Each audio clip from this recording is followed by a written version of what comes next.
Sonny and Chers' divorce becomes final June 26, 1975, with a string of pop hits in the mid-1960s that began with the career-defining "Oh Got You Babe." 1965, Sonny and Cher Bono established themselves as the most prominent and appealing married couple in the world of popular music, hipper than Steve Lawrence and Eddie Gorham, and far more fun than John and Yoko. Sonny and Cher projected an image of marital harmony that a lot of people could relate to, an image not so much of perfect bliss, but of a clearly imperfect yet happy mismatch. Mr. and Mrs. Bono traded on that image professionally for a solid decade, even several years past the point that it was true. After 13 years together as a couple and 6 years of marriage, the last 3 for the cameras, Sonny and Cher were legally divorced on this day in 1975. By the time they were divorced, Sonny and Cher were primarily known as television stars thanks to their hugely successful NBC variety show,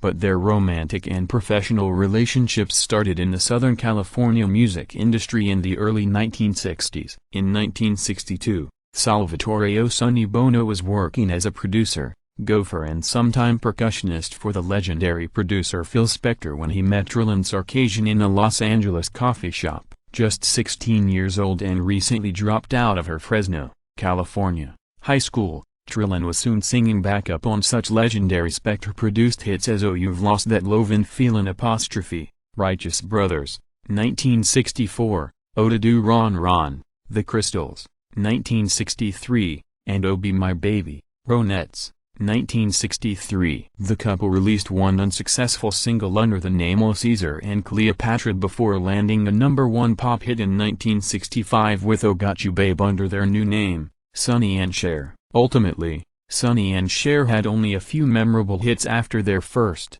the biggest of them being 1967's "Oh The Beat Goes On." By 1968, in fact, Sonny and Cher were essentially finished as a viable recording act, and Sonny's efforts to establish a film career for the pair were foundering. A move to Las Vegas, where they developed a nightclub act featuring playful, between-song bickering, is what ultimately resurrected Sonny and Cher's career. By 1971, they were starring in a top 10 television program built around that act that would run off and on, in various incarnations, until 1977. 2 years later, they would be living in separate homes and with new romantic partners, but it was not until 2 years after that their split became public and their divorce final on June 26, 1975.